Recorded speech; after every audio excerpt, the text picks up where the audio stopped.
வேளச்சேரி தரமணி குருசேகர இறை மக்களே, உங்கள் அனைவரையும் காணொளி காட்சி மூலமாய் காணுகிற அத்தனை பேரையும் ஆண்டவர் இயேசு கிறிஸ்துவின் இனிய நாமத்திலே அன்போடு வாழ்த்து வரவேற்கிறேன்.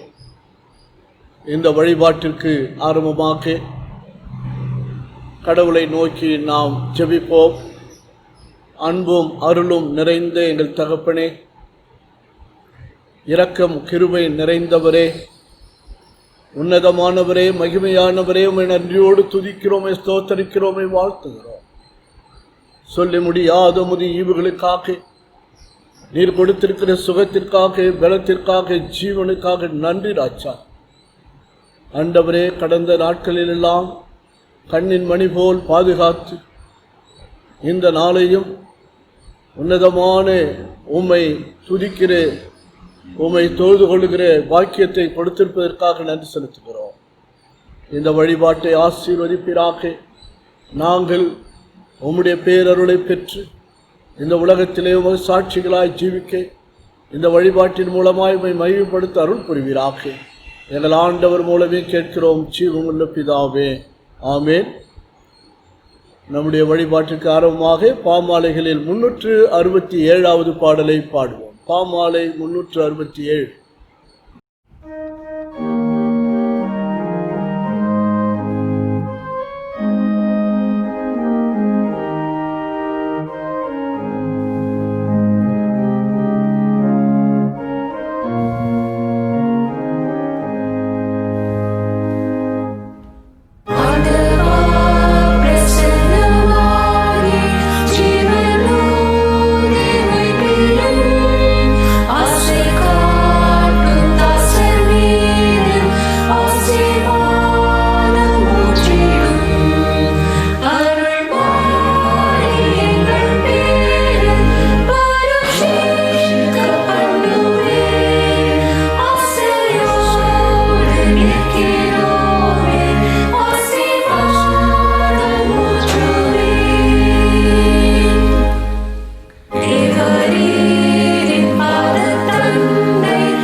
ஜெபம் செய்வோம். எல்லா இருதயங்களையும், எல்லா விருப்பங்களையும், எல்லா ரகசியங்களையும் அறிந்திருக்கிற சர்வ வல்லமையுள்ள கடவுளே, நாங்கள் தேவரிடத்தில் பரிபூர்ணமாய் அன்பு கூறவும், உமது பரிசுத்த நாமத்தை உத்தமமாய் மகிமைப்படுத்தவும், உமது பரிசுத்த ஆவியானுடைய ஏவுதலால் எங்கள் இருதயத்தின் சிந்தனைகளை சுத்தம் பண்ணியருளே, எங்கள் கர்த்தராகிய கிறிஸ்துவின் மூலமாய் வேண்டிக் கொள்கிறோம். ஆமேன். அன்பிற்குரியவர்களே, நாம் இப்பொழுது கடவுளுடைய மகா பரிசுத்த வசனத்தை கேட்கவும் ஆண்டுடைய சரீரத்தையும் இரத்தத்தையும் பெற்றுக்கொள்ளவும் இங்கே கூடி வந்திருக்கிறோம். உத்தம மனஸ்தாபத்தோடும் உண்மையான விசுவாசத்தோடும் அவரிடத்தில் கிட்டி சேர்வதற்காக கடவுளுடைய கிருபையை தேடி முழங்காலிட்டு அமைதியாக நம்மை நாமே சோதித்து அறிவோமாக.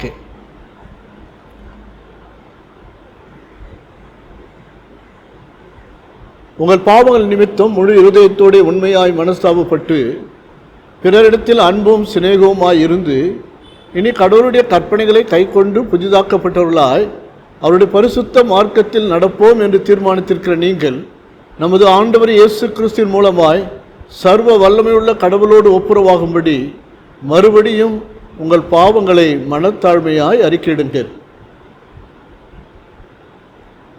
சேர்ந்து சொல்லுவோம். பரமபிதாவே, உமக்கு விரோதமாகவும் எங்கள் அயலாருக்கு விரோதமாகவும் பாவம் செய்தோம் என்று அறிக்கையிடுகிறோம். ஒளியில் நடவாமல் இருளில் நடந்து வந்தோம். கிறிஸ்துவின் நாமத்தை சொல்லியும் தீமையை விட்டு விலகவில்லை. எங்களுக்கு இறங்க வேண்டும் என்று உம்மிடம் மன்றாடுகிறோம். இயேசு கிறிஸ்து நிமித்தம் எங்கள் பாவங்கள் எல்லாவற்றையும் மன்னிப்பீராக. உமது பரிசுத்த ஆவியினால் எங்களை சுத்திகரித்து எங்கள் மனசாட்சியை உயிர்ப்பித்தருளும். உம்முடைய பரிசுத்த நாமத்துக்கு மகிமை உண்டாகும்படி நாங்கள் இனி புது ஜீவனுள்ளவர்களாய் உமக்கு ஊழியம் செய்யத்தக்கதாக மற்றவர்களுக்கு மன்னிக்க எங்களுக்கு உதவி புரியும். ஆமேன். இயேசு கிறிஸ்துவின் மூலமாய் தமிழத்தில் உண்மையாய் மனந்திருமுறை யாவருக்கும் அருளப்படுகிற கிருபை நிறைந்த அருள் வாக்கை கேளுங்கள். வருத்தப்பட்டு பாரம் சுமக்கிறவர்களே, நீங்கள் எல்லாரும் என்னிடத்தில் வாருங்கள், நான் உங்களுக்கு இளைப்பாறுதல் தருவேன். ஒருவன் பாவம் செய்வானானால் நீதிபரராயிருக்கிற இயேசு கிறிஸ்து நமக்காக பிதாவினிடத்தில் பரிந்து பேசுகிறவராயிருக்கிறார். நம்முடைய பாவங்களை நிவர்த்தி செய்கிற கிருபாதார பலி அவரே. நம்முடைய பரமபிதாவாகிய சர்வ வல்லமையுள்ள கடவுள் உத்தம மனஸ்தாபத்தோடும் உண்மையான விசுவாசத்தோடும் தமிழத்திற்கு மனம் திரும்பி தங்கள் சகோதர சகோதரியுடைய குற்றங்களை மன்னிக்கிற யாவருக்கும் பாவ மன்னிப்பை அருளிச் செய்வோம் என்று மிகுந்த இரக்கமாய் வாக்குத்தத்தம் செய்திருக்கிறார். அவர் நம்முடைய ஆண்டவர் இயேசு கிறிஸ்து நிமித்தம் நமக்கு இறங்கி நமது பாவங்கள் எல்லாவற்றையும் மன்னித்து அவற்றிலிருந்து நம்மை விடுதலையாக்கி சகல நன்மையிலும் நம்மை உறுதிப்படுத்தி நிலைநிறுத்தி நித்திய ஜீவக்கரையில் சேர்ப்பாராக. ஆமேன். தேவரிற்கே தோத்திரம் உண்டாவதாக. கர்த்தர் உங்களோடு இருப்பாராக. அவர் நம் அனைவருடைய ஆவியோடும் இருப்பாராக. இன்றைக்குரிய திருமறை பாடங்களை வாசிக்க கேட்போம். வாசிக்கும்படியாக கொடுக்கப்பட்டுள்ள முதலாம் வேத பாடம் நீதிமொழிகள் 8ஆம் அதிகாரம் வசனங்கள் 1 முதல் 12 வரைக்கும். நீதிமொழிகள் 8, 1 முதல் 12 வரைக்கும். ஞானம் கூப்பிடுகிறதில்லையோ, புத்தி சத்தமிடுகிறதில்லையோ, அது வழி அருகே உள்ள மேடைகளிலும் நார்ச்சந்திகளிலும் நிற்கிறது. அது ஊர் வாசல்களின் ஓரத்திலும் பட்டணத்தின் முகப்பிலும் நடைக்கூடங்களிலும் நின்று சத்தமிட்டு, மனுஷரே, உங்களை நோக்கி கூப்பிடுகிறேன், என் சத்தம் மனுபுத்திரருக்கு தொனிக்கும். பேதைகளே, விவேகம் அடையுங்கள். மூடர்களே, புத்தியுள்ள சிந்தையாயிருங்கள். கேளுங்கள், மேம்பாடான காரியங்களை பேசுவேன். என் உதடுகள் உத்தம காரியங்களை வசனிக்கும். என் வாய் சத்தியத்தை விளம்பும். ஆகாமியம் என் உதடுகளுக்கு அருவருப்பானது. என் வாயின் வாக்குகளெல்லாம் நீதியானவைகள். அவைகளில் புரட்டும் விபரீதமும் இல்லை. அவைகளெல்லாம் புத்தியுள்ளவனுக்கு தெளிவும் ஞானத்தை பெற்றவர்களுக்கு யதார்த்தமுமாயிருக்கும். வெள்ளியை பார்க்கிலும் என் புத்திமதியையும் பசும்பொன்னை பார்க்கிலும் ஞானத்தையும் அங்கீகரித்து கொள்ளுங்கள். முத்துக்களை பார்க்கிலும் ஞானமே நல்லது. இச்சிக்கப்படத்தக்கவைகளெல்லாம் அதற்கு நிகரல்ல. ஞானமாகிய நான் விவேகத்தோடைய வாசம் பண்ணி நல் யுக்தியான அறிவுகளை கண்டடைகிறேன் என்பது. வாசிக்கும்படியான முதலாம் வேத பாடம் வாசித்தாயிற்று. தேவனே உமக்கு மகிமை உண்டாவதாக. வாசிக்கும்படியாக கொடுக்கப்பட்ட 2ஆம் வேத பாடகம் அப்போஸ்தலர் நடபடிகள் 8ஆம் அதிகாரம் வசனங்கள் 26 முதல் 38 வரை. பின்பு கர்த்தருடைய தூதன் பிலிப்பை நோக்கி, நீ எழுந்து தெற்கு முகமாய் எருசலேமிலிருந்து காசா பட்டணத்துக்கு போகிற வனாந்தர மார்க்கமாய் போ என்றான். அந்தபடி அவன் எழுந்து போனான். அப்பொழுது எத்தியோப்பியருடைய ராஜஸ்திரியாகிய கந்தாகே என்பவளுக்கு மந்திரியும் அவளுடைய பொக்கிஷம் எல்லாவற்றிற்கும் தலைவனுமாயிருந்த எத்தியோப்பியனாகிய ஒருவன் பணிந்து கொள்ளும்படி எருசலேமுக்கு வந்திருந்து ஊருக்கு திரும்பி போகும்போது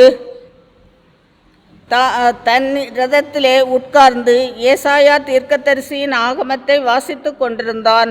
ஆவியானவர், நீ போய் அந்த ரதத்துடனே சேர்ந்து கொள் என்று பிலிப்புடனே சொன்னார். அப்பொழுது பிலிப்பு ஓடி போய் சேர்ந்து அவன் ஏசாயா தீர்க்கதரிசியின் ஆகமத்தை வாசிக்கிறதை கேட்டு, நேர் வாசிக்கிறவைகளின் கருத்து உமக்கு தெரியுமா என்றான். அதற்கு அவன், ஒருவன் எனக்கு தெரிவிக்காவிட்டால் அது எனக்கு எப்படி தெரியும் என்று சொல்லி பிலிப்பு ஏறி தன்னோடே உட்காரும்படி அவனை வேண்டிக் கொண்டான். அவன் வாசித்த வேத வாக்கியம் என்னவென்றால், அவர் ஒரு ஆட்டை போல அடிக்கப்படுவதற்கு கொண்டு போகப்பட்டார். மயிர் கத்தரிக்கிறவனுக்கு முன்பாக சத்தமிடாதிருக்கிற ஆட்டுக்குட்டியைப் போல அவர் தமது வாயை திறவாதிருந்தார். அவர் தம்மை தாழ்த்தின போது அவருடைய நியாயம் எடுத்து போடப்பட்டது. அவருடைய ஜீவன் பூமியிலிருந்து எடுபட்டு போயிற்று. அவருடைய வம்சத்தை யாராலே சொல்லி முடியும் என்பதே. மந்திரி பிலிப்பை நோக்கி, தீர்க்கதரிசி யாரை குறித்து இதை சொல்லுகிறார்? தம்மை குறித்தோ வேறொருவரை குறித்தோ எனக்கு சொல்ல வேண்டும் என்று கேட்டுக்கொண்டான். அப்பொழுது பிலிப்பு பேசத் தொடங்கி இந்த வேத வாக்கியத்தை முன்னிட்டு இயேசுவை குறித்து அவனுக்கு பிரசங்கித்தான். இவ்விதமாக அவர்கள் வழி நடந்து போகையில் தண்ணீருள்ள ஒரு இடத்திற்கு வந்தார்கள். அப்பொழுது மந்திரி, இதோ தண்ணீர் இருக்கிறதே, நான் ஞானஸ்நானம் பெறுவதற்கு தடை என்ன என்றான். அதற்கு பிலிப்பு, நீர் முழு இருதயத்தோடும் விசுவாசித்தால் தடையில்லை என்றான். அப்பொழுது அவன், இயேசு கிறிஸ்துவை தேவனுடைய குமாரன் என்று விசுவாசிக்கிறேன் என்று சொல்லி ரத்தை நிறுத்தச் சொன்னான். அப்பொழுது பிலிப்பும் மந்திரியும் ஆகிய இருவரும் தண்ணீரில் இறங்கினார்கள். பிலிப்பு அவனுக்கு ஞானஸ்நானம் கொடுத்தான். படிக்க வேண்டிய வேத வாசித்து முடித்தாயிற்று. கிறிஸ்துவே உமக்கு மகிமை உண்டாவதாக. வாசிக்கும்படியாக தெரிந்து கொள்ளப்பட்ட சுவிசேஷ வேத பாடம் பரிசுத்த மார்க் எழுதின சுவிசேஷம் 6ஆம் அதிகாரம் வசனங்கள் 34 முதல் 44 வரை. மார்க் எழுதின சுவிசேஷம் 6ஆம் அதிகாரம் வசனங்கள் 34 முதல் 44 வரை. இயேசு கரையில் வந்து அநேக ஜனங்களைக் கண்டு அவர்கள் மேய்ப்பனில்லாத ஆடுகளைப் போல் இருந்தபடியால் அவர்கள் மேல் மனதுருகி அநேக காரியங்களை அவர்களுக்கு உபதேசிக்கத் தொடங்கினார். வெகுநேரம் சென்ற பின்பு அவருடைய சீஷர்கள் அவரிடத்தில் வந்து, இது வனாந்தரமான இடம், வெகு நேரமும் ஆயிற்று, புசிக்கிறதற்கும் இவர்களிடத்தில் ஒன்றுமில்லை. ஆகையால் இவர்கள் சுற்றி இருக்கிற கிராமங்களுக்கும் ஊர்களுக்கும் போய் தங்களுக்காக அப்பங்களை வாங்கி கொள்ளும்படி இவர்களை அனுப்பிவிட வேண்டும் என்றார்கள். அவர் அவர்களை நோக்கி, நீங்களே அவர்களுக்கு போஜனம் கொடுங்கள் என்றார். அதற்கு அவர்கள், நாங்கள் போய் 200 பணத்துக்கு அப்பங்களை வாங்கி இவர்களுக்கு புசிக்கும்படி கொடுக்க கூடுமோ என்றார்கள். அதற்கு அவர், உங்களிடத்தில் எத்தனை அப்பங்கள் உண்டு, போய் பாருங்கள் என்றார். அவர்கள் பார்த்து வந்து, 5 அப்பங்களும் 2 மீன்களும் உண்டு என்றார்கள். அப்பொழுது எல்லாரையும் பசும் புல்லின் மேல் பந்தி பந்தியாக உட்கார வைக்கும்படி அவர்களுக்கு கட்டளையிட்டார். அப்படியே வரிசை வரிசையாய் 100 பேராகவும் 50 ஆகவும் உட்கார்ந்தார்கள். அவர் அந்த 5 அப்பங்களையும் அந்த 2 மீன்களையும் எடுத்து வானத்தை அண்ணாந்து பார்த்து ஆசீர்வதித்து அப்பங்களை பிட்டு அவர்களுக்கு பரிமாறும்படி தம்முடைய சீஷர்களிடத்தில் கொடுத்தார். அப்படியே 2 மீன்களையும் எல்லாருக்கும் பங்கிட்டார். எல்லாரும் சாப்பிட்டு திருப்தி அடைந்தார்கள். மேலும் அப்பங்களிலும் மீன்களிலும் மீதியான துணிக்கைகளை 12 கூடை நிறைய எடுத்தார்கள். அப்பம் சாப்பிட்ட புருஷர் ஏறக்குறைய 5000 பேராய் இருந்தார்கள். வாசிக்கும்படியாக குறிக்கப்பட்ட சுவிசேஷ வேத பாடம் வாசித்தாயிற்று. கிறிஸ்துவுக்கே மகிமை உண்டாவதாக. அப்போஸ்தலர் 8ஆம் அதிகாரம் 31ஆம் வசனம். அதற்கு அவர், யாராவது விலக்கி காட்டாவிட்டால் எவ்வாறு என்னால் தெரிந்து கொள்ள முடியும் என்று கூறி தேரில் ஏறி தன்னோடு அமருமாறு பிலிப்பை அழைத்தார். How can I, he said, unless someone explains it to me. So he invited Philip to come up and sit with him. ஜெபம் செய்வோம். அன்பு நிறைந்த எங்கள் தகப்பனே, உம்மை நன்றியோடு துதிக்கிறப்பா. இந்த மகிழ்ச்சியான நாளிலே ஆண்டவரே உம்மை தொழுது கொள்ளுகிற இந்த கிருபைக்காக நன்றி செலுத்துகிறோம். உம்முடைய அருள் வார்த்தைகளை கேட்கிற காதுகளை எனக்கு தாரும். பரலோக மன்னாவை பொழிவீராக. உம்முடைய வார்த்தைகளை கேட்டு கீழ்ப்படுகிற நல்ல உள்ளத்தை எங்களுக்கு அருளுவீராக. உமக்கு மகிமையாய் சாட்சிகளாய் வாழ எங்களை தகுதிப்படுத்துவீராக. எங்கள் மீட்பர் மூலமே கேட்கிறோம் ஜீவனுள்ள பிதாவே, ஆமென். கிறிஸ்துவுக்குள் பிரியமான உடன் விசுவாசிகளே, கடவுளுடைய பிள்ளைகளே, உங்கள் அனைவரையும் ஆண்டவர் இயேசு கிறிஸ்துவின் இனிய நாமத்திலே அன்போடு வாழ்த்துகிறேன். ஆண்டவருடைய அருளும் ஆசியும் உங்களோடும், விசேஷமாய் நம்முடைய நாட்டிலும் நம்முடைய திருச்சபையிலும் ஆசிரியர்களாக பணியாற்றி கொண்டிருக்கிற பணியாற்றின அத்தனை விசுவாசிகளையும் அன்பர்களையும் அன்போடு நான் வாழ்த்துகிறேன். அருமையானவர்களே, இன்றைக்கு நாம் சிந்திக்கும்படியாக கொடுக்கப்பட்டிருக்கிற தலைப்பு ஆசிரியர் தினம், கல்வி ஞாயிறு, டீச்சர்ஸ் ஏஜென்ட்ஸ் ஆஃப் லிபரேஷன் என்று சொல்லி சிந்திக்க நாம் அழைக்கப்படுகிறோம்.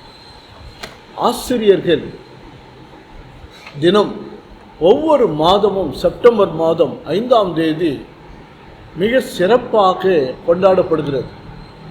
இந்த ஆசிரியர் தினம் ஆசிரியர்களை பெருமைப்படுத்துவதிலும் ஆசிரியர்களை மேன்மைப்படுத்துவதிலும் ஆசிரியர்களுக்காக ஜெபிப்பதிலும் வாழ்த்துவதிலும் நாம் அதிகமாய் இந்த நாளை நாம் விமரிசையாக கொண்டாடுகிறோம். ஆசிரியர்கள் மிக முக்கியமான பங்கை வகிக்கிறவர்கள் சமூகத்தில். நம்முடைய தமிழ் பழமொழியில் சொல்வார்கள், மாதா பிதா குரு தெய்வம். பெற்றெடுத்த தாய் தகப்பன் இவர்களுக்கு அடுத்ததாக குருவை, ஆசிரியரை சொல்லுகிறார்கள். அவ்வளவு மேன்மையான ஒரு பெருமை ஆசிரியர்களுக்கு உண்டு. ஆசிரியர்கள் தங்களை அழித்து கொண்டு மெழுகை போல ஒளி கொடுக்கிறவர்கள். நாம் நினைக்கலாம், ஆசிரியர்கள் சம்பளம் வாங்குகிறார்கள், அவர்களுக்கு என்ன என்றெல்லாம் நாம் நினைக்கலாம். ஆனால் ஒரு நாளைக்கு குறைந்தது 4 மணி நேரம் பேசுவது என்பது தங்களுடைய ஆவியை அவர்கள் இழக்கிறார்கள், தங்களுடைய சக்தியை இழக்கிறார்கள். அதை சொல்ல வேண்டும் என்று சொன்னால் தன்னுடைய உயிரை கொடுத்து கற்றுக் கொடுக்கிறார்கள் என்று சொல்ல வேண்டும். அது ஒரு மிக கடினமான ஒரு பணி. அப்படிப்பட்ட பணியை செய்து சமூகத்திலே இன்றைக்கு நாம் எல்லோரும் ஒட்டுமொத்தமாக இருக்கிற அத்தனை பேருக்கும் கல்வி அறிவை, இருளை அகற்றி ஒளியை புகட்டுகின்ற ஒரு உன்னதமான பணியை செய்கிறார்கள் ஆசிரியர்கள். எனவே நாம் ஆசிரியர்களை பெருமைப்படுத்த வேண்டியதும் அவர்களை உயர்த்தி சிறப்பிக்க வேண்டியதும் நம்முடைய கடமை. இன்றைக்கு நானாக இருந்தாலும் சரி அல்லது நீங்களாக இருந்தாலும் சரி, இந்த நிலைக்கு வந்திருக்கிறோம் என்று சொன்னால் அதற்கு நம்முடைய பெற்றோர், அடுத்தது நம்முடைய ஆசிரியர்கள் தான் காரணம். ஆசிரியர்கள் நம்முடைய வாழ்க்கையில் ஏணி படிகளாக இருக்கிறவர்கள். ஏணி அதே இடத்துல தான் இருக்கும், எல்லோரையும் ஏற்றிவிடும், உயரே போவார்கள். அப்படிதான் ஒவ்வொரு மாணவரும் ஆசிரியரிடத்தில் படிக்கிறவர்கள் தன்னுடைய வாழ்க்கையிலே உயர்ந்து வருவார்கள், ஆசிரியர்களை விட மேலாக வருவார்கள். ஆனால் ஆசிரியர்கள் ஒரு நாளும் என்னை விட ஒரு மேலானவர்களாக வந்து விட்டார்கள், மேன்மையான பதவிக்கு போய்விட்டார்கள், உயர்ந்து விட்டார்கள் என்று சொல்லி பொறாமைப்படாமல் பெருமைப்படுவார்கள்.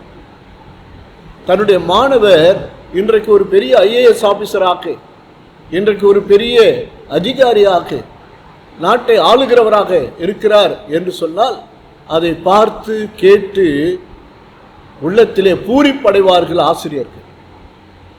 அப்பேற்பட்ட உன்னதமான திருப்பணிதான் ஆசிரியர் பணி.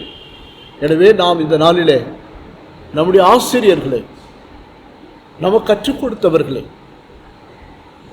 இப்போது கற்றுக் கொடுத்து கொண்டிருக்கிறவர்களை, இன்னும் நமது திருச்சபையில் கிறிஸ்தவ கல்வியின் மூலமாக ஓய்வு நாள் பள்ளி ஆசிரியர்களாக பணியாற்றி கொண்டிருக்கிற அத்தனை பேரையும் வாழ்த்துவோம், அவர்களுக்காக நாம் ஜெபிப்போம். அருமையானவர்களே, இன்றைக்கு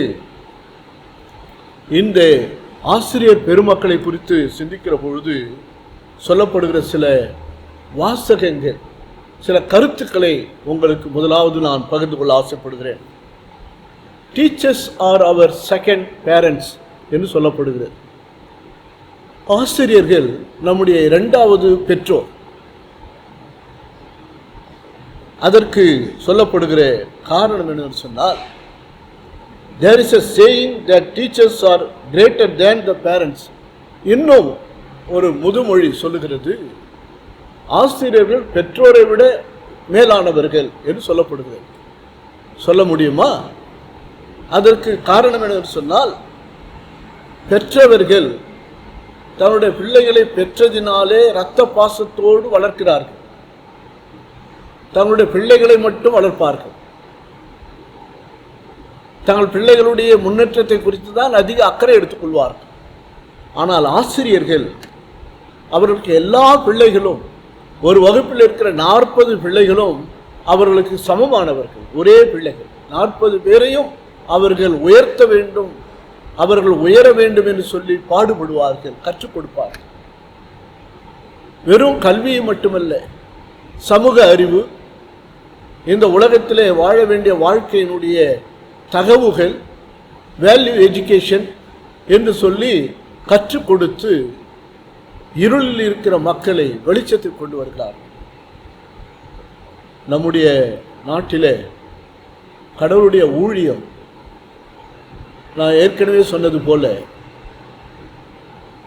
எஜுகேஷன் மினிஸ்ட்ரி, டீச்சிங் மினிஸ்ட்ரி மிக முக்கியமான ஒரு திருப்பணியாக அமைந்ததினாலே தான் இன்றைக்கு நம்முடைய நாட்டிலே, நம்முடைய சமுதாயத்திலே மக்கள் கல்வியை பெற்றிருக்கிறார்கள். மிஷனரிமார்கள் பள்ளிக்கூடங்களை திறந்ததினாலே, அன்றைக்கு ஆசிரியர்கள் கற்றுக் கொடுத்ததினாலே இன்றைக்கு அந்த தலைமுறைகள் வளர்ந்திருக்கின்றன, உயர்ந்திருக்கின்றன. எனவே பிரியமானவர்களே, ஆசிரியர்களை நாம் உயர்த்தி பார்க்க வேண்டும், அவர்களை நன்றியோடு நினைக்க வேண்டும். அது மிக மிக அவசியம். நம்ம கற்றுக் கொடுத்த ஆசிரியர்களை இந்த நாளிலே 1ஆம் வகுப்பிலிருந்து, எல்கேஜியிலிருந்து கற்றுக் கொடுத்த ஆசிரியர்களை நாம் நன்றியோடு நினைத்து அவர்களுக்காக கர்த்தருக்கு நன்றி சொல்லுவோம். Parents give birth to a child, whereas teachers would. Teachers mold that child's personality and provide a bright future. பெற்றோர் பிள்ளைகளை பெற்றெடுக்கிறார்கள், வளர்க்கிறார்கள், போஷிக்கிறார்கள். ஆனால் ஆசிரியர்கள் ஒவ்வொரு பிள்ளைகளையும் சிறு வயதிலிருந்து அவருடைய ஆளுமையை வடிவமைக்கிறார்கள், உருவாக்குகிறார்கள், வணைகிறார்கள். அவர்களுக்கு ஒளிமயமான எதிர்காலத்தை கொடுக்கிறார்கள், உருவாக்குகிறார்கள் ஆசிரியர்கள். Apart from academics, teachers stand by us at every step to guide, motivate and inspire to become better people. ஒவ்வொரு ஆசிரியரும் நம்முடைய வாழ்க்கையிலே வெறும் ஏட்டு கல்வியை மட்டும் கொடுக்காமல், மாணவர்களுடைய ஒவ்வொரு படிகளிலும் அருகில் இருந்து சிறந்த மனிதர்களாக உருவாக வழிகாட்டி ஊக்குவித்து ஈர்ப்பு சக்தியை அளிக்கிறார்கள். அவர்கள் நமக்கு முன்மாதிரியாக இருக்கிறார்கள். The role of the teacher is to shape the minds of the young generation. ஆசிரியர்கள் அவர்களுடைய மிக முக்கியமான பணி என்னவென்று சொன்னால், இளைய தலைமுறையினருடைய மனநிலையை பக்குவப்படுத்தி சிறந்த முறையில் வடிவமைக்கிறார்கள். இந்த சமுதாயத்திற்கு சிறந்த மக்களாக உருவாக்குகிறார்கள். அப்படிப்பட்ட எல்லா ஆசிரியர்களையும் நாம் இன்றைக்கு போற்றுவோம். ஆசிரியர்களுக்கெல்லாம் முன்மாதிரியானவர் யார்? சிறந்த ஆசிரியர் யார் என்ற கேள்விக்கு ஆண்டவர் இயேசு கிறிஸ்து தான் சிறந்த ஆசிரியர், உன்னதமான ஒரு ஆசிரியர். அவர் நல்ல ஆசிரியர், எல்லா ஆசிரியர்களை விட முன்மாதிரியான நல்ல ஆசிரியர், மாடல் ஃபார் அதர் டீச்சர்ஸ் இயேசு கிறிஸ்து தான். யோவான் 10ஆம் அதிகாரத்திலே 1 முதல் 16 வசனங்களிலே மேய்ப்பனை குறித்து ஆண்டவர் சொல்லுகிறார். நானே நல்ல மேய்ப்பன் என்று சொல்லுகிறார். இந்த மேய்ப்பனுக்கும் ஆடுகளுக்கும் இருக்கிற உறவுகளை ஒப்பிட்டு பார்க்கிற பொழுது, நல்ல ஆசிரியராகிய ஆண்டவர் இந்த உலகத்திலே அவர் டீச்சிங் மினிஸ்ட்ரி, கற்றுக் கொடுக்கிற போதிக்கிறவராக இருந்தார். அவருக்கு போதகர் என்று பெயர். டீச்சர், போதகர் என்று சொன்னால் டீச்சர், கற்றுக் கொடுக்கிறவர். அன்றைக்கு இருந்த மூட நம்பிக்கைகள், அவருடைய சமய நம்பிக்கையில் இருந்த மூட நம்பிக்கைகள், தகாத சடங்குகள், சடங்காச்சாரங்கள், இவைகளெல்லாம் ஆண்டவர் கண்டித்து அப்புறப்படுத்தினார், கற்றுக் கொடுத்தார், போதித்தார். அவருடைய போதனைகள் மிக அற்புதமாக இருந்தது. மக்கள் தேடி தேடி வந்தார்கள், அலையலையாய் வந்தார்கள். அப்படிப்பட்ட ஆண்டவர் தன்னை மேய்ப்பன் என்று சொல்லுகின்ற அந்த பகுதியிலே, யோவான் 10ஆம் அதிகாரத்திலே, ஒரு ஆசிரியருக்கும் மாணவர்களுக்கும் இடையில் இருக்கின்ற நிலையை இந்த பகுதியிலே நாம் புரிந்து கொள்ளலாம். யோவான் 10:3 சொல்லுகிறார், ஆடுகளும் அவர் சத்தத்திற்கு செவி கொடுக்கிறது. The sheep listen to his voice. கீழ்ப்படுகிறது. செவி கொடுக்கிறது என்று சொன்னால் கீழ்ப்படுகிறது. ஆடுகள் அல்லது மாணவர்கள் ஆசிரியர்களுக்கு கீழ்ப்படுகிறார்கள். எப்பொழுது, ஏன் கீழ்ப்படுகிறார்கள், எப்படி கீழ்ப்படிவார்கள் என்று சொன்னால், ஆண்டவர் அதற்கு பதில் சொல்லுகிறார். அவர் தமது ஆடுகளை பேர் சொல்லி அழைக்கிறார். அவர் தமது ஆடுகளை பேர் சொல்லி அழைக்கிறார். அப்படியானால் ஒவ்வொரு ஆடுகளையும் அவர் அறிந்திருக்கிறார். பேர் சொல்லி அழைக்கிறார். ஒவ்வொரு ஆடுகளுடைய பெயர் அவருக்கு தெரியும். He calls his own sheep by name. ஒவ்வொரு மாணவருடைய பெயரை அறிந்து பெயரிட்டு அழைப்பது என்பது மிக முக்கியமான ஒரு கருத்து. அதாவது, நான் ஆயராக இருந்து ஒரு திருச்சபையில் ஒரு 20 ஆண்டுகளுக்கு பிறகு ஒருவரை சந்திக்கிறேன். 20 ஆண்டுகளுக்கு பிறகு நான் பணியாற்றின திருச்சபையிலிருந்து ஒருவரை சந்திக்கிறேன். அவரை பார்க்கிற பொழுது நான் உடனே அவருடைய பெயரை சொல்லி அழைத்தால் அவருக்கு மிகுந்த மகிழ்ச்சி ஏற்படும். ஐயா, என்னுடைய பெயர் இவ்வளவு நாட்கள் கழித்தும் கூட நீ ஞாபகம் வைத்திருக்கிறீர்களே என்று மகிழ்ச்சி அடைவார்கள். அந்த பெயர் சொல்லி அழைப்பது என்பது இன்டிமேசி, நெருங்கிய உறவை, நட்பை தெரிவிப்பது, அறிவிப்பது. அப்படி ஆண்டவர் நல்ல ஆசிரியராக, ஆசிரியர்களுக்கு முன்மாதிரியாக ஒவ்வொரு மாணவரையும் ஆசிரியர்கள் அறிந்திருக்க வேண்டும், அவருடைய பெயர் தெரிந்திருக்க வேண்டும் என்று சொல்லுகிறார். நான் என் ஆடுகளின் பெயரை சொல்லி அழைப்பேன், அவைகள் என் சத்தத்திற்கு நான் சொல்வதற்கு கீழ்ப்படியும். அப்பொழுது மாணவர்கள் கீழ்ப்படிவார்கள். ஆசிரியர்கள் மாணவருடைய பெயரை சொல்லி அழைத்தால் மாணவர்களுக்கு ஒரு சந்தோஷம், ஆசிரியர் மேலே அவர்களுக்கு ஒரு நன்மதிப்பு ஏற்படும். அப்பொழுது ஆசிரியர்கள் என்ன சொன்னாலும் அவர்கள் கீழ்ப்படிவார்கள். இரண்டாவது, யோவான் 10:4 ஆடுகளுக்கு முன்பாக நடந்து போகிறார். மேய்ப்பனை பற்றி சொல்லுகிற பொழுது ஒரு ஆசிரியரும் எப்படி இருக்க வேண்டும் என்று சொன்னால் தன்னுடைய மாணவர்களுக்கு முன்மாதிரியாக இருக்க வேண்டும். அவர்களுக்கு முன்னே செல்ல வேண்டும். முன்னே செல்ல வேண்டும் என்று சொன்னால் அதனுடைய அர்த்தம் என்று சொன்னால் முன்மாதிரியாக வாழ வேண்டும். ஆடுகளோடு அவர் நடக்கிறாராம், மாணவர்களோடு சேர்ந்து அவர் வாழுகிறார். ஆசிரியர் மாணவர்களோடு அவர் முன்மாதிரியாக முன்னே செல்கிறார். அவருடைய குணநலன்களை பார்த்து மாணவர்கள் பின்பற்ற வேண்டும். அவருடைய பண்புகளை பார்த்து மாணவர்கள் பின்பற்ற வேண்டும். முன்னே செல்கிறார் என்று சொல்வது முன்மாதிரியாக வாழ்வது. இங்கே முன்னே செல்வது, வழிகாட்டுவது, நடத்துவது.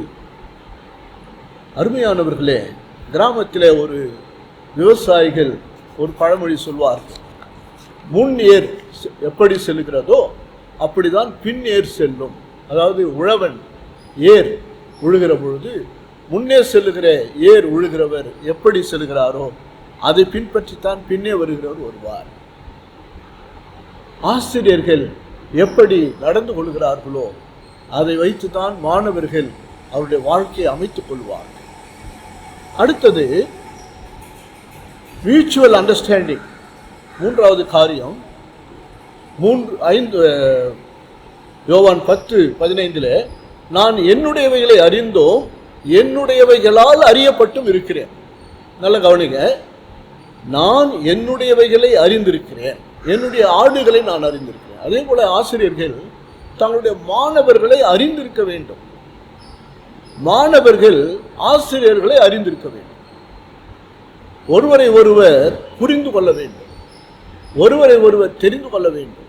ஆசிரியர்கள் ஒவ்வொரு மாணவருடைய பெயரை தெரிந்திருப்பது போல அவருடைய ஒவ்வொரு மாணவருடைய பேக்ரவுண்ட், அவருடைய பின்னணி, அவருடைய சமூக நிலை, அவருடைய குடும்ப சூழ்நிலை, அவர் எப்படிப்பட்டவர், வசதியான மாணவரை பற்றி தெரிந்து கொள்வதல்ல, சாதாரண ஏழை மாணவரை கூட புரிந்து கொள்ள வேண்டும், தெரிந்து கொள்ள வேண்டும். அவரை பற்றி நன்கு அவருடைய பின்னணியை புரிந்து கொண்டு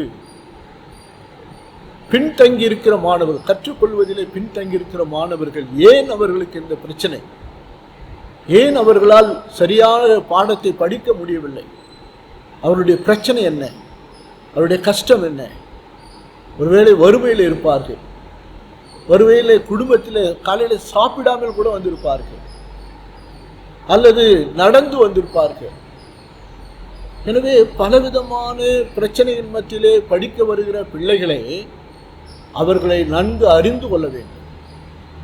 நான் என்னுடையவைகளை அறிந்திருக்கிறேன் என்று ஆண்டவர் சொல்லுகிறார்.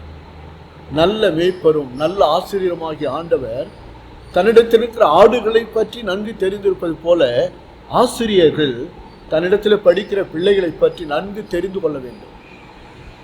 மாணவர்களும் ஆசிரியர்களை நன்கு அறிந்து கொள்வார்கள். இப்படி அறிந்து கொண்டு புரிந்து கொண்டு பணியாற்றுகின்ற பொழுது ஆசிரியருடைய பணி மிக சிறப்பாக இருக்கும். எனவேதான் நம்முடைய திருச்சபையிலே, நம்முடைய திருச்சபை வேளச்சேரி குட் ஷெப்பர்ட் திருச்சபை அநேக ஏழை எளிய மக்களுக்கு படிப்பதற்காக கல்வி உதவியை தாராளமாக கொடுக்கிறோம். இது மிகப்பெரிய ஒரு ஊழியம். இந்த உலகத்திலே, சமுதாயத்திலே மக்களை நல்ல தலைவர்களாக உருவாக்குவதற்கு கல்வி மிக அவசியம். அப்படி படிக்க முடியாதவர்களுக்கு நம்முடைய திருச்சபையின் மூலமாய் நாம் கொடுத்து கொண்டிருக்கிற உதவி மிகப்பெரியது. தொடர்ந்து இந்த ஊழியத்தை நாம் செய்ய வேண்டும். அருமையானவர்களே, நாம் பள்ளியிலே படித்தோம், அதோடு நாம் படிப்பது நிறைவுற்றது, படித்தது போதும் என்று இருக்க முடியாது. மரிக்கிற வரையிலும் நாம் மாணவர்கள், நம்முடைய வாழ்க்கை முடிகிற வரையிலும் கற்றுக்கொண்டே இருக்க வேண்டும். எனவே தான் சொல்லுவார்கள், கற்றது கைமண அளவு, கல்லாதது கடல் அளவு. இன்னும் எவ்வளவோ நாம் கற்க வேண்டும், தெரிந்து கொள்ள வேண்டும், அறிந்து கொள்ள வேண்டும், புரிந்து கொள்ள வேண்டும். எனவே அருமையானவர்களே, நாம் கற்றுக்கொண்டே இருக்க வேண்டும். அந்த காலத்தில் பழைய ஏற்பாட்டு காலம் அல்லது புதிய ஏற்பாட்டு காலத்தில் கல்வி என்பது அவர்களுடைய வாழ்க்கையில் சமய கல்விதான் முக்கியத்துவம் பெற்றது. அவர்களுடைய ஒவ்வொருடைய சமயத்தினுடைய சமய புத்தகங்களை, அவர்களுடைய திருமறைகளை அவர்கள் படித்தார்கள். யூதர்கள் அன்றைக்கு இருந்த அவர்களுடைய கரத்தில் இருந்த நியாயப்பிரமாணம், தீர்க்க தரிசன புத்தகங்கள், சங்கீதம், இவைகளை அவர்கள் படித்தார்கள். அதுதான் அவர்களுக்கு கல்வி. அது எல்லாரிடத்திலும் இருக்காது. மனப்பாடமாக பெற்றோர் கற்றுக்கொண்டு அதை மற்ற தன்னுடைய பிள்ளைகளுக்கு, தலைமுறையினருக்கு கற்றுக் கொடுத்தார்கள். இப்படி தலைமுறையாய் கற்றுக் கொடுத்து அவர்கள் சமய கல்வியை தான் அவர்களுக்கு கற்றுக் கொடுப்பார்கள்.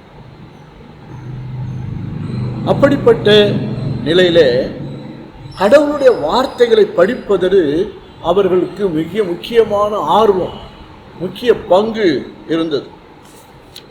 அருமையான கடவுளுடைய பிள்ளைகளே, நமக்கும் நம்முடைய திருமறை, கடவுளுடைய வார்த்தைகள் நம்முடைய வாழ்நாளெல்லாம் கற்றுக்கொள்ள வேண்டும், படிக்க வேண்டும். அது ஒரு கடல்.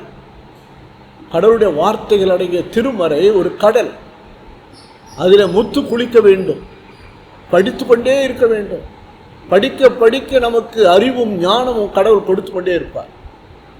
எனவேதான் இன்றைக்குரிய பகுதியாகிய 119 சங்கீதம் 97 முதல் 104 வசனங்கள் வரையிலும் சில காரியங்களை நான் உங்களுக்கு விளக்கி காட்டி நிறைவு செய்ய விரும்புகிறேன்.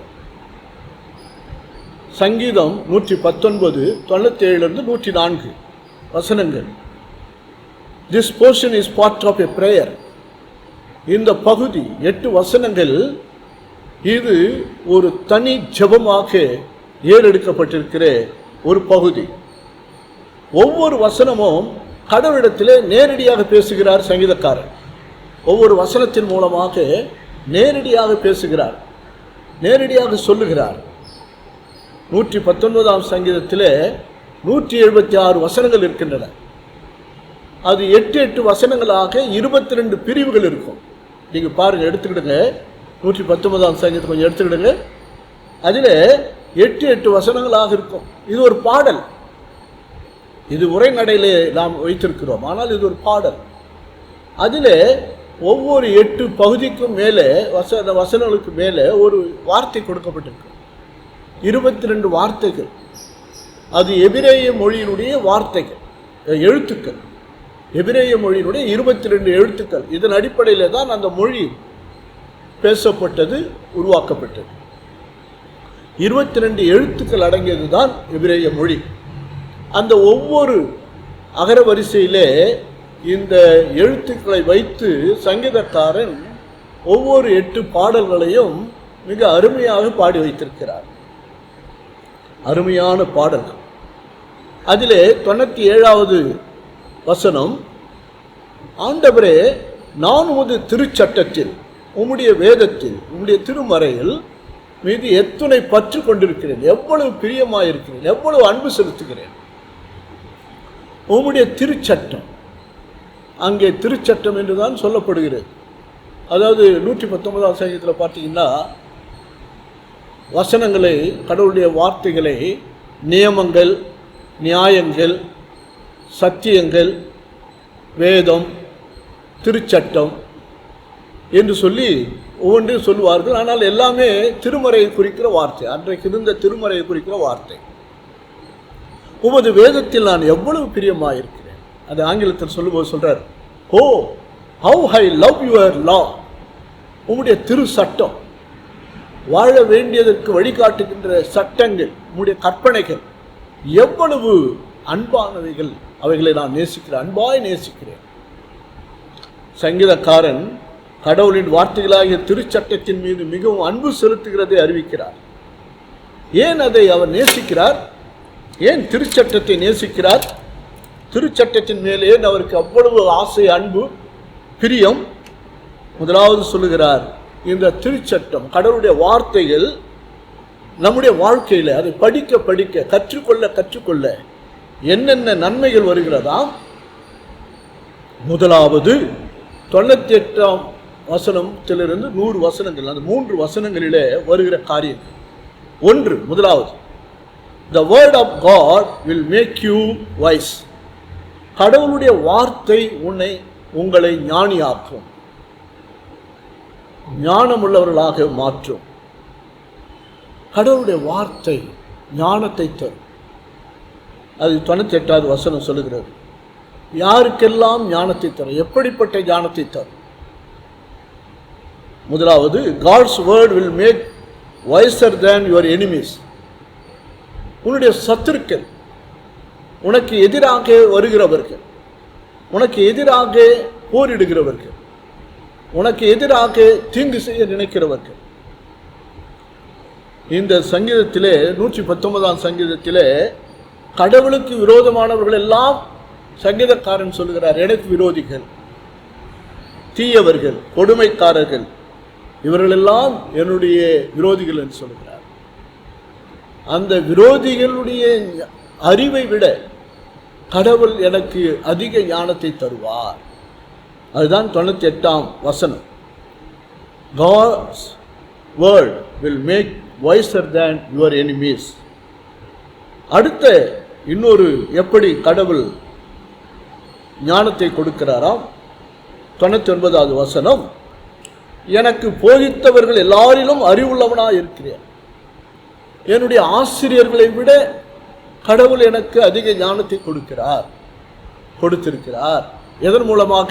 அவருடைய வசனங்களை படிக்க, அவருடைய திருச்சட்டத்தை, அவருடைய கற்பனைகளை, அவருடைய அன்றைக்கு இருந்த திருமறை படிக்க கடவுள் எனக்கு கற்றுக் கொடுத்த ஆசிரியர்களை விட எனக்கு அதிக ஞானத்தை கொடுக்கிறார்.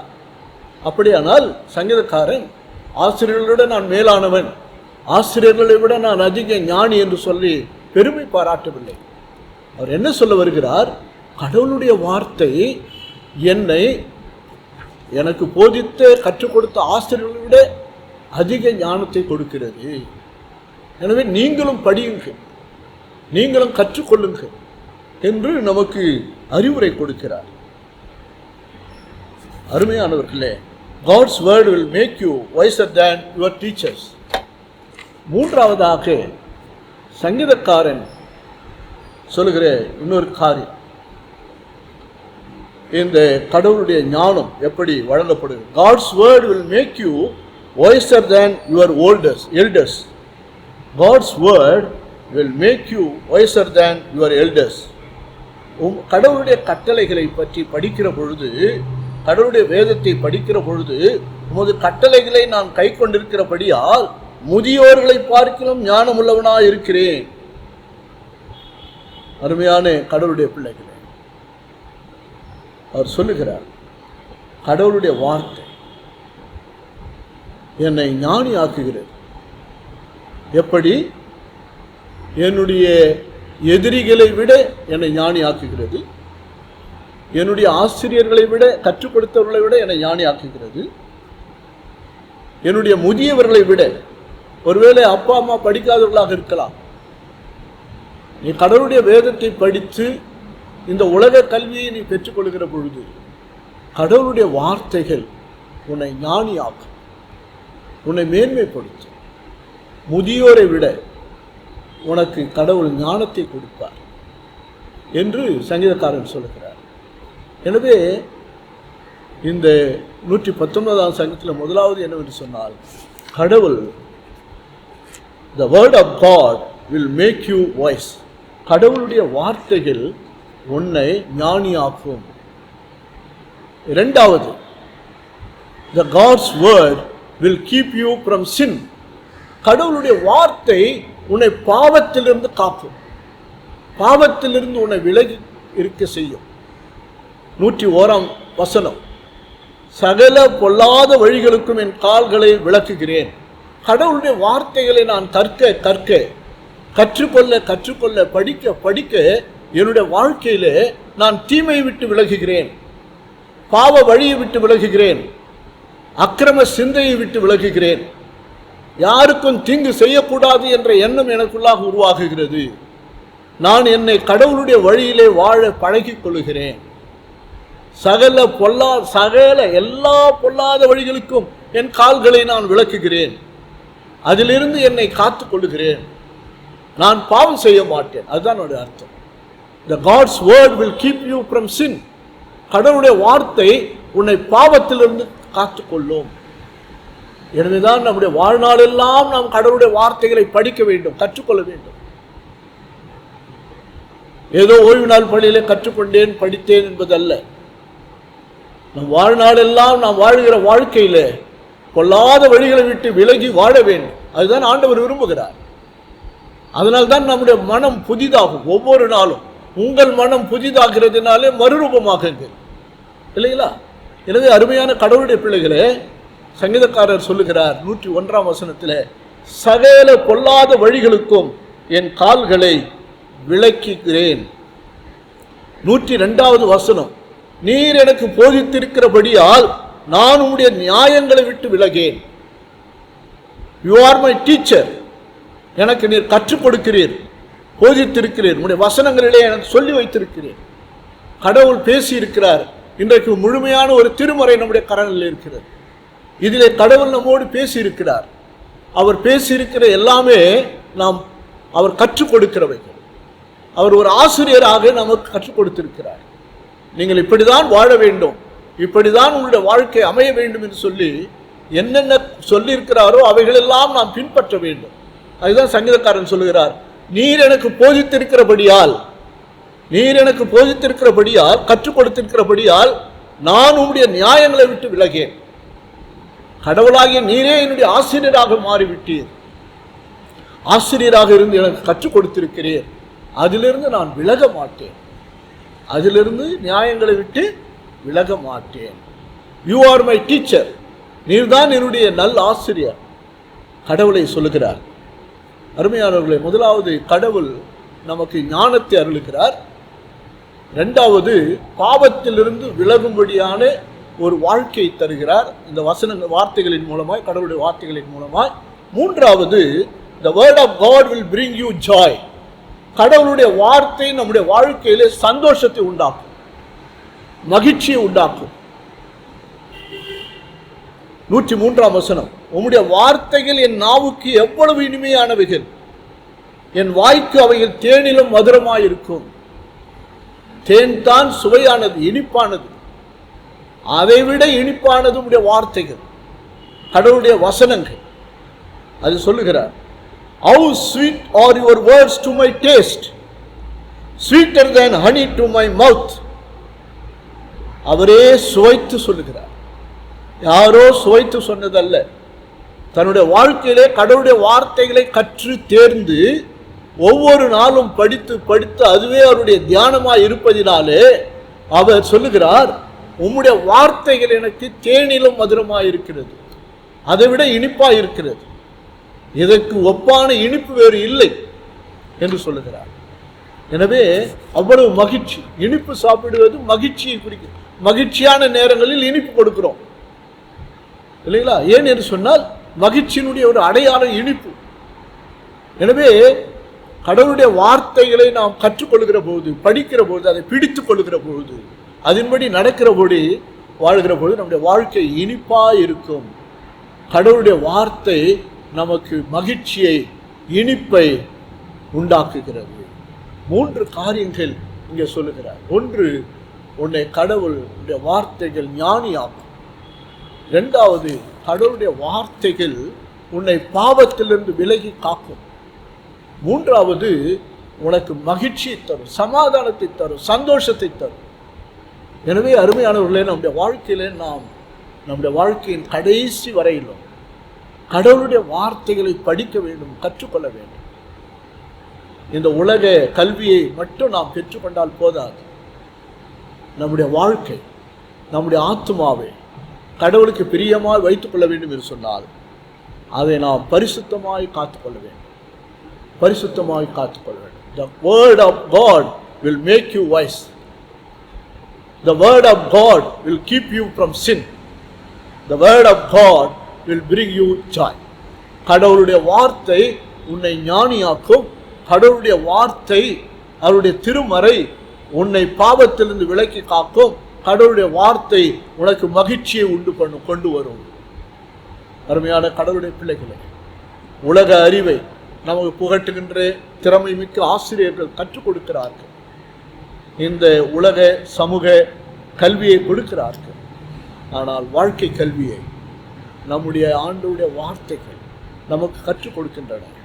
பரம ஞானத்தை கொடுக்கிற பரம ஆசிரியராகிய நம்முடைய கடவுளை நாம் கற்றுக்கொள்வோம்.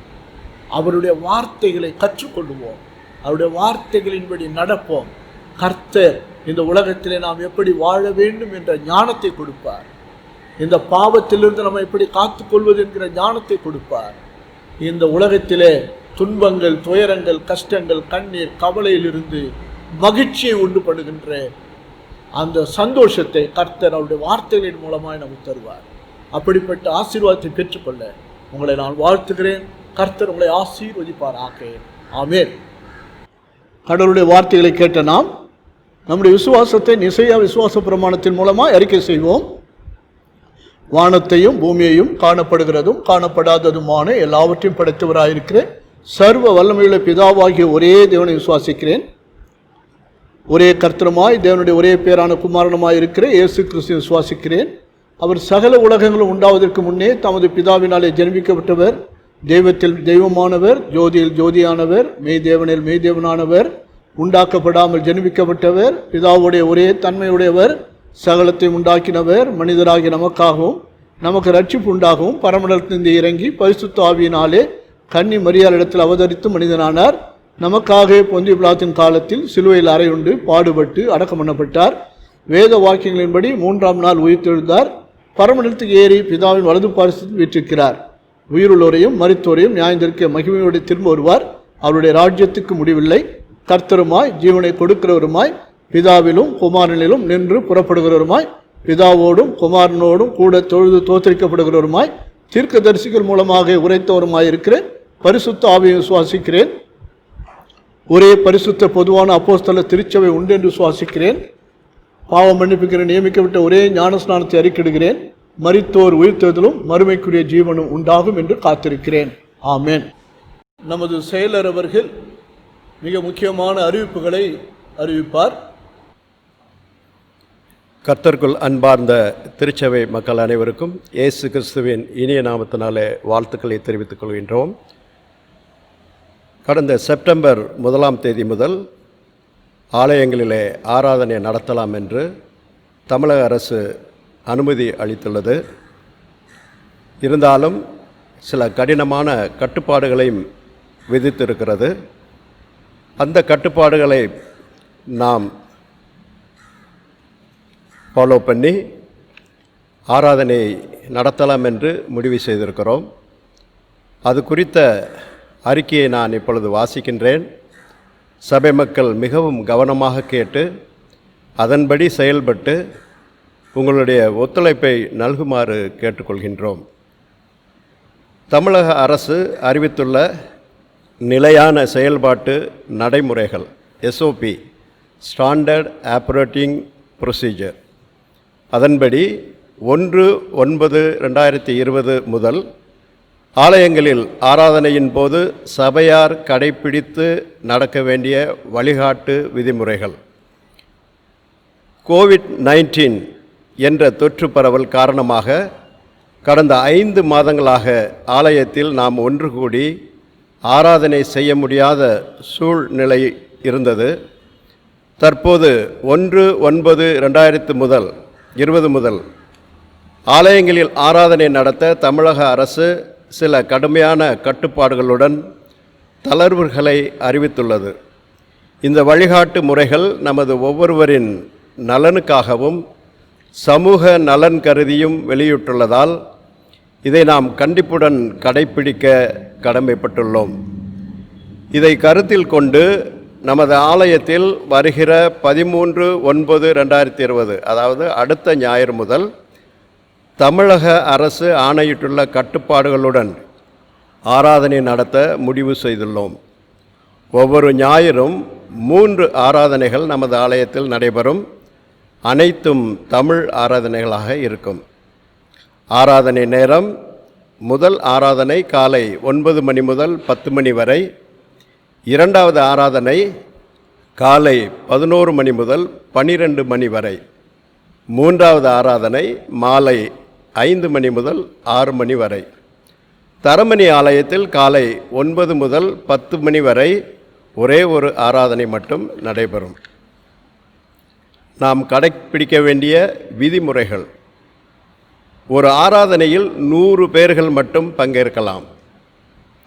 10 வயதிற்கு கீழுள்ள சிறுவர்கள், 65 வயதிற்கு மேற்பட்ட பெரியவர்கள், கர்ப்பிணி பெண்கள், பலவிதமான சுகவீனங்களுக்காக மருத்துவ சிகிச்சையில் இருப்போர், காய்ச்சல், சளி, இருமல் உள்ளவர்கள் ஆராதனையில் பங்கேற்க அனுமதி இல்லை. ஆலயத்திற்குள் 2 நபர்களுக்கு இடையே சுற்றிலும் 6 அடி இடைவெளி விட்டு உட்கார வேண்டும். ஆலயத்திற்குள் முன் வாசல் வழியாக வர வேண்டும். பக்கவாட்டிலுள்ள 2 வாசல்கள் வழியாக வெளியில் செல்ல வேண்டும். காலணிகளை ஆலயத்திற்கு வெளியே தகுந்த இடைவெளி விட்டு வைக்க வேண்டும். வாகனங்களில் வருபவர்கள் வாகனத்திலேயே காலணிகளை விட்டுவிட்டு வருவது நல்லது. வாகனங்களை தகுந்த இடைவெளி விட்டு நிறுத்த வேண்டும். ஆலயத்திற்குள் நுழையும் போது 6 அடி இடைவெளி விட்டு வரிசையில் வர வேண்டும். பங்கேற்பவர்களின் பெயரும் அவர்களுடைய தொடர்பு எண்ணும் பதிவு செய்யப்படும். கைகளில் கிருமி நாசினி தெளிக்கப்படும். சானிடைசர் வைத்து தெளிக்கப்படும். கைகளை சோப்பு போட்டு கழுவ விரும்பினால் அதற்கான ஏற்பாடுகளும் செய்யப்பட்டுள்ளன. முகக்கவசம், ஃபேஸ் கவர் ஆர் மாஸ்க் அனைவரும் கண்டிப்பாக அணிந்திருக்க வேண்டும். முகக்கவசம் அணியும் போது மூக்கு, வாய் இரண்டையும் சேர்த்து மறைத்திருக்க வேண்டும். தெர்மல் ஸ்கேனர் வைத்து உடல் வெப்பம் பரிசோதிக்கப்படும். காய்ச்சல் இல்லை என்று உறுதி செய்யப்பட்ட பின் ஆலயத்திற்குள் செல்ல அனுமதிக்கப்படுவார்கள். ஆலயத்திற்குள் இடம் இல்லாவிட்டால் ஆலயத்தின் இருபுறமும் ஜூப்ளி ஹாலிலும் குறிப்பிட்ட இடைவெளியுடன் போடப்பட்டுள்ள இருக்கைகளில் உட்கார வேண்டும். இடமில்லாதவர்கள் அன்பு கூர்ந்து அடுத்த ஆராதனையில் வந்து கலந்து கொள்ளுமாறு கேட்டுக்கொள்ளப்படுகிறீர்கள். ஆலய வளாகத்தில் 5 பேர்களுக்கு மேல் கூடி பேசுவது தவிர்க்க வேண்டும்.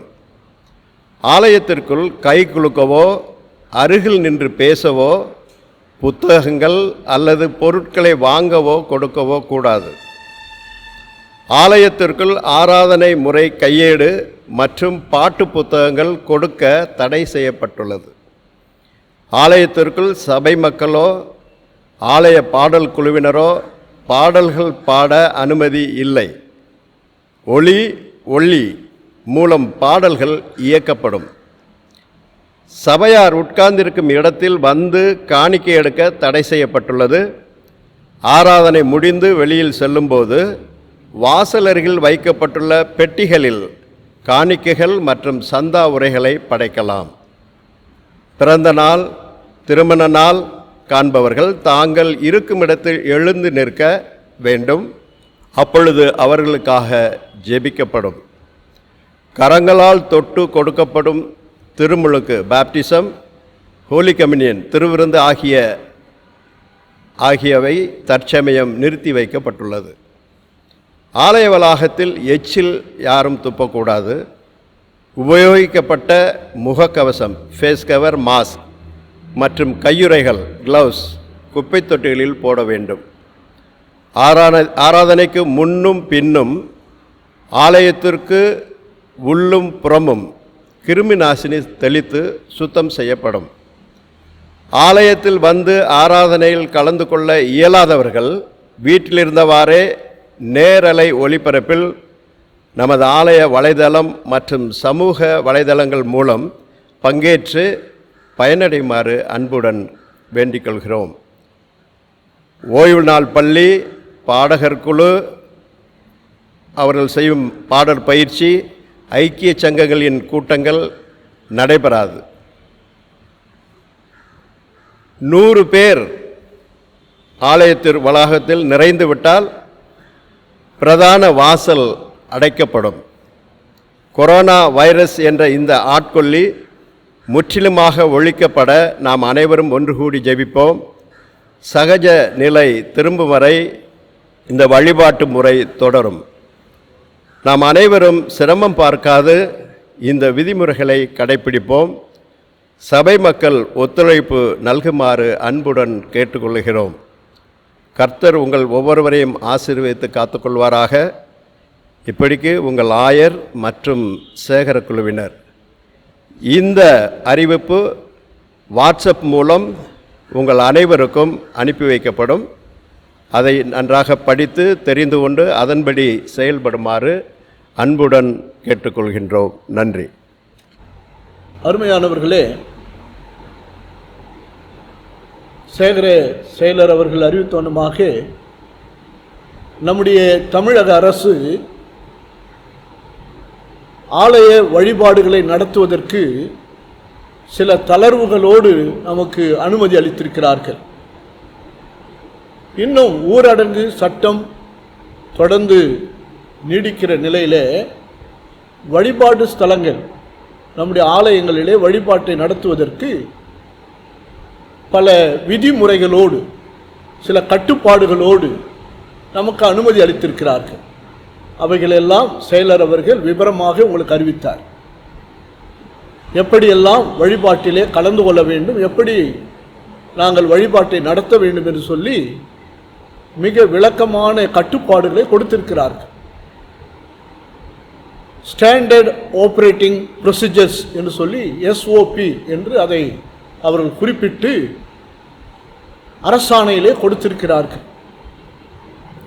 எனவே வருகிற 13/9/2020 அடுத்த ஞாயிற்றுக்கிழமை முதல் நம்முடைய ஆலயத்திலே வழிபாடுகளை நாம் நடத்த இருக்கிறோம்.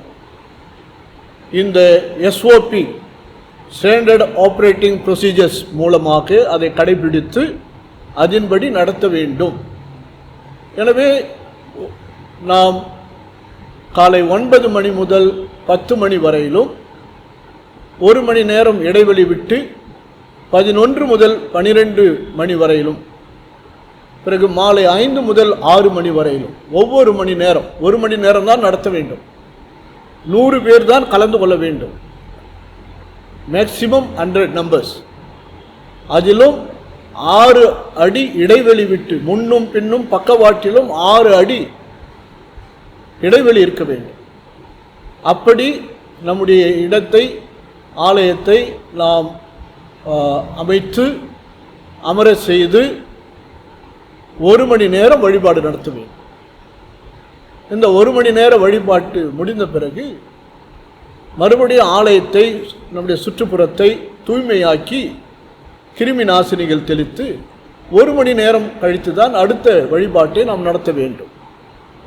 எனவே காலை 9 மணியிலிருந்து 10 மணி வரையிலும், 11 மணியிலிருந்து 12 மணி வரையிலும், 5 மணியிலிருந்து 6 மணி வரையிலும் 3 வழிபாடுகள் நாம் நடத்த இருக்கிறோம் ஒவ்வொரு ஞாயிற்றுக்கிழமையும்.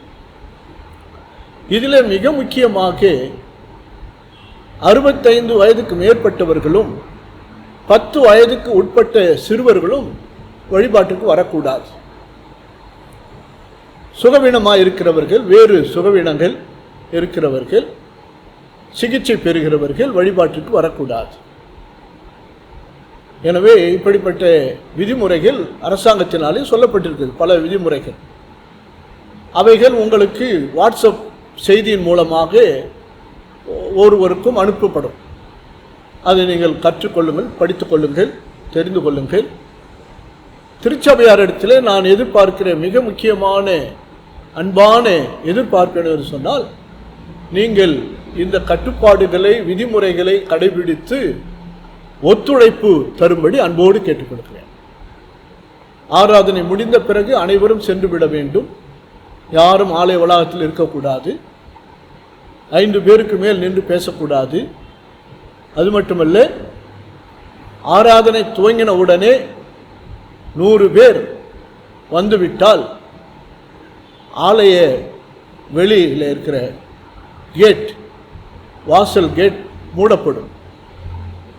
எனவே நீங்கள் இதிலே ஒத்துழைப்பு தரும்படி அன்போடு கேட்டுக்கொள்கிறேன். மட்டுமல்ல, வருகிறவர்களுடைய பெயர்களையும் அவர்களுடைய மொபைல் நம்பர், கான்டாக்ட் நம்பர் இவைகளை பதிவு செய்து வைத்திருக்க வேண்டும் என்று சொல்கிறார்கள் அரசாங்கத்தில். அவர்கள் எப்போது வேண்டுமானாலும் வந்து கேட்பார்கள். எனவே வருகிறவர்கள் அதற்காக நியமிக்கப்பட்டிருக்கிற வாலண்டியர்ஸிடத்திலே உங்களுடைய பெயர்களையும் உங்களுடைய மொபைல் நம்பர் கொடுத்து பதிவு செய்து உள்ளே வரும்படி அன்போடு கேட்டுக்கொள்கிறேன். மற்ற எல்லா விதிமுறைகளையும் நீங்கள் தயவு செய்து கடைபிடியுங்கள், ஒத்துழைப்பு தாருங்கள். அப்பொழுதுதான் நம்முடைய பெரிய சபையிலே நாம் இவ்வளவு குறைந்த எண்ணிக்கையோடு ஆராதனை நடத்துவது என்பது கடினமான ஒரு காரியம். ஆனாலும் உங்களுடைய ஒத்துழைப்பு இருந்தால் அதை மிக சிறப்பாக நாம் செய்ய முடியும், தொடர்ந்து செய்ய முடியும். இல்லை என்று சொன்னால் அதிலே பிரச்சனைகள் வருமானால் நாம் அதை தொடர்ந்து நடத்துவது நமக்கு கடினமாக இருக்கும். உங்களுடைய ஒத்துழைப்பை, உங்களுடைய அன்பை அதிகமாய் நான் வேண்டுகிறேன். அடுத்த மிக முக்கியமான ஒரு அறிவிப்பு, நம்முடைய அன்பு பேராயர் அவரிடத்தில் வந்திருக்கிற சுற்றறிக்கை. நம்முடைய குருசேகர தேர்தலை நாம் விரைவில் நடத்த இருக்கிறோம். இதற்கு இடையிலே கோவிட்-19 பிரச்சனையினாலே கடந்த மார்ச் மாதத்திலிருந்து கடைசியிலிருந்து நாம் வழிபாடு நடத்த முடியவில்லை, ஆலயத்திற்கு வர முடியவில்லை. எனவே நம்முடைய சந்தா காணிக்கை உரைகளை நாம் செலுத்த முடியாமல் இருந்தது. எனவே பேராயர் அவர்கள் அவருடைய சுற்றறிக்கையிலே நமக்கு ஒரு வாய்ப்பு கொடுக்கிறார். கடந்த ஆண்டினுடைய ஃபினான்சியல் இயர் குறிய சந்தா உரைகளை படைப்பதை குறித்து அவர் ஒரு வாய்ப்பு கொடுத்திருக்கிறார். அதாவது கடந்த ஆண்டு 2019 ஏப்ரல் மாதம் முதல் இந்த ஆண்டு 2020 மார்ச் வரைக்கான நிதி ஆண்டின் சந்தா செலுத்தாதவர்கள் யாராவது இருந்தால் அவர்கள் இனி வருகிற இந்த 3 வாரங்களுக்குள்ளாக, அதாவது 6ஆம் தேதி ஆராதனை, 13ஆம் தேதி ஆராதனை, 20ஆம் தேதி ஆராதனையிலே அறிவித்து இந்த ஆராதனைகளிலே கலந்து கொள்ளுகிறவர்களும் அல்லது கலந்து கொள்ள இயலாதவர்கள் ஆலயத்திலே திறந்திருக்கிற பொழுது வந்து உங்களுடைய சந்தா உரைகளை படைக்கும்படி அன்போடு கேட்டுக்கொள்கிறேன். 20ஆம் தேதி வரையிலும் நீங்கள் படைக்கலாம். அப்பொழுதுதான் உங்களுடைய பெயர் தேர்தல் பட்டியலிலே இடம்பெறும். எனவே செலுத்தாமல் இருக்கிறவர்கள், அதாவது கடந்த ஆண்டு ஏப்ரல் மாதம் முதல் இந்த ஆண்டு மார்ச் மாதம் முடிய கட்டாமல் இருந்தால் அவர்கள் தங்களுடைய சந்தா காணிக்கைகளை செலுத்தும்படி அன்போடு கேட்டுக்கொள்கிறேன். 20ஆம் தேதிக்குள் செலுத்த வேண்டும். எனவே இது உங்களுக்கு அறிவிக்கிற மிக முக்கியமான ஒரு அறிவிப்பு. திருமண அறிவிப்பு. தென்னிந்திய திருச்சபை சென்னை பேராயும் வேளச்சேரி தரமணி குருசேகரம், தரமணி தூய மார்க்கு ஆலயத்தை சார்ந்த திரு என் முத்துவேல் என்கிற டிமோத்தி, திருமதி எம் ரஜினி ரூத் அவர்களின் குமாரன் செல்வன் எம் ஜாஷ்வா ஹாரிஸ் என்பவருக்கும், CSI the cathedral parish Madurai Ramnad diocese சேர்ந்து திரு PT தாஸ், திருமதி சாந்தினி ஏஞ்சலா ஆகியோரின் குமாரத்தி மிஸ் டி அபிகா ஐடா அவர்களும் திருமணத்தில் இணைக்கப்படவிருக்கிறார்கள் என்பதை சபையாருக்கு அறிவிக்கிறேன். இவர்களை இந்த திருமணத்தில் இணைக்கக்கூடாத நியாயமான காரணம் அல்லது தடை ஏதேனும் உண்டென்றால் அதை சபையின் ஆயருக்கு எழுத்தின் மூலம் தெரிவிக்க வேண்டும். இது இவர்களுக்கு முதலாம் அறிக்கை. திருமணத்தில் இணைகிற பிள்ளைகளுக்காக கர்த்தரை நோக்கி ஜெபிப்போம். மகா பரிசுத்தமுள்ள எங்கள் தகப்பனே, மனிதன் தனிமையாய் இருப்பது நல்லதில்லை என்று சொல்லி ஏற்ற துணையை உருவாக்கி ஆசீர்வதித்தவரே, இப்பொழுதும் நாங்கள் வாசித்த இந்த பிள்ளைகளுக்காக உம்மிடத்திலே வருகிறோம். தேவரின் தாமே இவர்களை கணவனும் மனைவியுமாக உம்முடைய சன்னிதானத்தில் இணைத்து 29ஆம் தேதி இந்த மாதத்தில் நடைபெறுகிற அவருடைய திருமணம் ஆசீர்வாதமாய் நடைபெறவும் திருமணத்தை நீரே நடத்தி தரும்படியாய் ஜெபிக்கிறோம். திருமண ஏற்பாடுகளை ஆசீர்வதியும். ஆண்டவரே, அவர்கள் கணவனும் மனைவியுமாய் இணைந்து பிள்ளை செல்வங்கள் இகவர நன்மைகளை பெற்று உமக்கு மகிமையாய் ஜீவிக்க இவர்களை ஆசீர்வதிப்பீராக. ஆண்டவர் மூலமே கேட்கிறோம் ஜீவனுள்ள பிதாவே, ஆமேன். பிறந்தநாள் காணும் சபை உறுப்பினர்கள்: 6-9 மிஸ்டர் ஜான்சன், 6-9 செல்வன் S Joshua Jebaston, 6-9 master D Sojan, 7-9 Mr Wilson, 8-9 Mr Charles Joseph Robert, 9-9 Mrs Pushparagam, 10-9 baby Enoch Paul, 10-9 Mrs S Rajini Sundaravadanam. திருமண நாள் காணும் சபை உறுப்பினர்கள்: 8-9 Mrs and Mr N Augustine, 10-9 Mrs and Mr Sathish Raja Ponselvan, 11-9 Mrs and Mr Mesiya Anban. பிறந்த நாளையும் திருமண நாளையும் காணுகிற அன்பர்களுக்காக கர்த்தரை நோக்கி ஜெபிப்போம். அவர்களை திருச்சபையாக வாழ்த்தி மகிழ்கிறேன். ஜெபம் செய்வோம். நேற்றும் இன்றும் என்றும் மாறாதவராயிருக்கிற எங்கள் பரலோக பிதாவே, பிறந்த நாளை காணுகிற உமது பிள்ளைகள் ஒவ்வொருவரையும் நீர் ஆசீர்வதிப்பீராக. உம்முடைய பிள்ளைகள் அநேக பிறந்த நாட்களை கண்டு சுகத்தோடு பலத்தோடு ஜீவனோடு வாழ்ந்து உமக்கு மகிமையாய் ஜீவிக்க உம்முடைய சகல நன்மைகளினாலும் ஆசீர்வாதங்களினாலும் நிரப்புவீராக. தகப்பனே, உம்முடைய பிள்ளைகள் மனமகிழ்ச்சியாய் சமாதானமாய் வாழட்டும். உம்முடைய வார்த்தைகளை கற்றுக்கொள்ளட்டும். உம்முடைய வார்த்தைகளினாலே ஞானத்தை பெற்றுக்கொள்ளட்டும். உம்முடைய வார்த்தைகளினாலே இந்த உலகத்திலே ஆண்டவரே உமக்கு பிரியமாய் வாழட்டும். ஆண்டவரே, திருமண நாளை காணுகிற தம்பதியரை ஆசீர்வதிப்பீராக. உம்முடைய பிள்ளைகள் அநேக திருமண நாட்களை காணட்டும். கணவனும் மனைவியுமாய் இணைந்து மகிழ்ந்து நீர் அருளுகின்ற நன்மைகளை ஆசீர்வாதங்களை பெற்று இவர்களுடைய குடும்பத்தின் மக்களும் மன நிறைவோடு மகிழ்ச்சியோடு வாழ தொடர்ந்து இவர்களை நல்ல கிருபையினாலும் இரக்கத்தினாலும் நிரப்பும்படியாய் ஜெபிக்கிறோம். கர்த்தர் இவர்களை ஆசீர்வதிப்பீராக. உமக்கே மகிமுண்டாகட்டும். எங்கள் ஆண்டவர் மூலமே கேட்கிறோம் ஜீவனுள்ள பிதாவே, ஆமேன். நிறைவு பாடலாக கீர்த்தனைகளில் 219வது பாடலை பாடுவோம். கீர்த்தனை 219.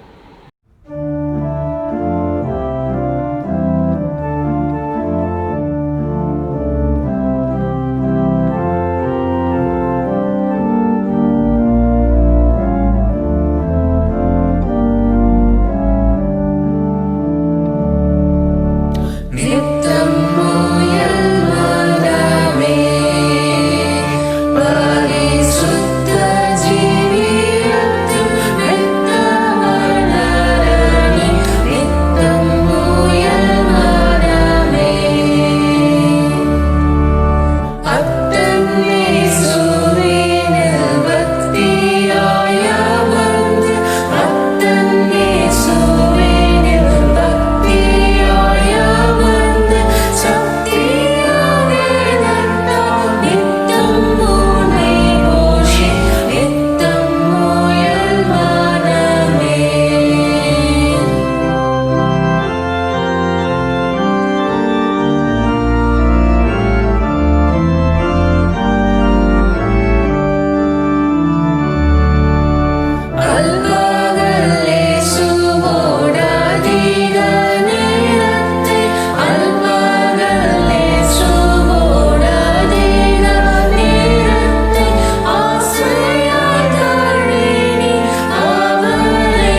ஜெபம் செய்வோம்.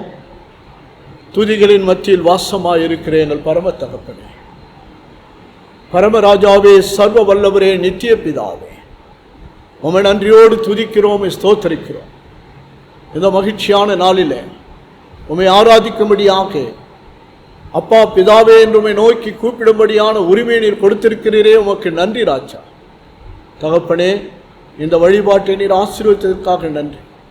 ஆண்டவரே, எங்களுடைய தமிழக அரசுக்காக நன்றி செலுத்துகிறோம். வழிபாடுகளை நடத்துவதற்கு அவர் கொடுத்திருக்கிற அனுமதிக்காக நன்றி சுவாமி. வருகிற வாரத்திலிருந்து ஆண்டவரே, நாங்கள் வழிபாடுகளை நடத்த ஏற்படுத்துகின்ற எல்லா ஏற்பாடுகளையும் நீர் ஆசீர்வதிப்பீராக. உம்முடைய பிள்ளைகள் ஆலயத்தின் மேலே வாஞ்சிய உள்ளவர்களாய் ஆலயத்திலே வந்து உம்மை தொழுது கொள்ள வேண்டும் என்று ஏங்கிக் கொண்டிருக்கிற மக்கள் வந்து ஆண்டவரே, முறைப்படி அந்த விதிகளை பின்பற்றி வழிபாட்டிலே பங்கேற்க நீர் உதவி செய்யும்படியாக ஜெபிக்கிறோம். கர்த்தர் தாமே உமது பிள்ளைகள் ஒவ்வொருவரையும் ஆசீர்வதிப்பீராக. திருச்சபையாரை ஆசீர்வதி. ஆண்டவரே, இந்த கொடிய தொற்று வியாதியிலிருந்து இந்த உலகத்தையே நீர் காப்பாற்றும் சுவாமி. ஒரு நல்ல மருந்தை கண்டுபிடிக்கிற ஞானத்தை மக்களுக்கு தாரு சுவாமி. ஆண்டவரே, உடைய ஞானத்தினால் மட்டுமே அது ஆகும் என்பதை நாங்கள் விசுவாசிக்கிறோம். ஆண்டவரே, இந்த தொற்று வியாதியை எதிர்த்து போராடி கொண்டிருக்கிற மக்களை காப்பாற்றுகின்ற பணியில் ஈடுபட்டிருக்கின்ற மருத்துவர்கள், மருத்துவ பணியாளர்கள், செவிலியர்கள், அரசு பணியாளர்கள், ஆட்சியாளர்கள், தூய்மை பணியாளர்கள், காவல்துறையினர், இராணுவத்தினர், இன்னும் பல நிலைகளிலே துறைகளிலே இருந்து பணியாற்றி கொண்டிருக்கிற அத்தனை பேருக்காக நான் ஜெபிக்கிறேன். அனைவரும் நீர் ஆசீர்வதிக்கிறாக. ஆண்டவரே, இந்த தொற்றினாலே பாதிக்கப்பட்டிருக்கிற ஆண்டவர் தாமே நீர் காப்பாற்றி வருகிற எல்லாருக்காக நன்றி செலுத்துகிறோம். விசேஷமாய் கண்ணீரிலும் கவலையிலும் பஞ்சத்திலும் பசியிலும் பட்டினியிலும் வருமானமின்றி தவிக்கிற மக்களுக்கும் நீர் தாமே உம்முடைய கிருபையினாலே இறங்கி வழிநடத்தி பாதுகாத்து ஆண்டவரை அவர்களை போஷிக்க காப்பாற்ற நாங்கள் ஜெபிக்கிறோம். ஆண்டவர் தாமே எங்களுடைய திருச்சபையில் எடுத்து பயன்படுத்தும் சுவாமி. இந்த நாளிலே எங்களுடைய திருச்சபையிலே நடைபெறுகின்ற எல்லா ஊழியர்களுக்காக நாங்கள் ஜெபிக்கிறோம். அனைத்து ஊழியங்களையும் நீர் ஆசீர்வதிக்கிறார்கள். ஆசிரியர் பெருமக்களை ஆசீர்வதி. ஓய்வு நாள் பள்ளியின் மூலமாய் உம்முடைய வார்த்தைகளை கற்றுக் கொடுக்கிற ஆசிரியர்களை ஆசீர்வதி. ஆண்டவரே, நாங்கள் அதிகமாய் உம்மை அறிகிற அறிவிலே வளர உம்முடைய அருள் வார்த்தைகளை நாங்கள் ஆண்டவரே கற்றுக்கொள்ள, புரிந்து கொள்ள, அதன்படி நடந்து நீர் அருளுகின்ற சமாதானத்தை, சந்தோஷத்தை பெற்றுக்கொள்ள கிருபைத்தார். பாவ வாழ்க்கையிலிருந்து நாங்கள் விடுபட்டு உம்முடைய பிள்ளைகளாய் வாழ்வதற்கு உம்முடைய வார்த்தைகளை எங்களுக்கு கற்றுக் கொடுப்பதற்காக ஸ்தோத்திரம். ஆண்டவரே, இந்த உலகத்தில் எங்களுக்கு ஞானத்தை கொடுப்பதற்காக ஸ்தோத்திரம். அந்த ஞானத்தை உடைய வார்த்தைகளின் மூலமாக நாங்கள் பெற்றுக்கொள்ள அருள் புரிவீராக. இந்த நாளிலே யாரெல்லாம் இந்த காணொளி காட்சி மூலமாக கண்டு ஜெபித்து கொண்டிருக்கிறார்களோ, பார்த்து கொண்டிருக்கிறார்களோ, அவர்களுடைய தேவைகளெல்லாம் நீ நிறைவு செய்வீராக. உடைய நாமத்திலே ஒவ்வொருவரையும் வாழ்த்தி ஆசீர்வதித்து ஜெபிக்கிற ராஜா. ஒவ்வொருடைய கண்ணீரை, கவலையை, வேதனையை நீ தீர்த்து ஆறுதலையும் தைரியத்தையும் விசுவாசத்தை தான். உமக்கே மகிமை உண்டாகட்டும். எங்கள் ஆண்டவர் மூலமே கேட்கிறோம், ஜீவனுள்ள பிதாவே, ஆமேன். எல்லா புத்திக்கும் மேலான தேவ சமாதானம் உங்களோடு இருந்து நீங்கள் கடவுளையும் அவருடைய குமாரனாகிய நம்முடைய நாதர் இயேசு கிறிஸ்துவை பற்றி அறிவிலும் அன்பிலும் நிலைத்திருக்கும்படி உங்கள் இருதயத்தையும் சிந்தையையும் காக்க கடவுள் பிதா, குமாரன், பரிசுத்த ஆவியுமாகிய சர்வ வல்லமை பொருந்தின கடவுளுடைய ஆசீர்வாதம் உங்களோடும் உங்களுடைய குடும்பத்தோடும் எப்பொழுதும் நிலைத்திருக்க கடவுது. ஆமேன்.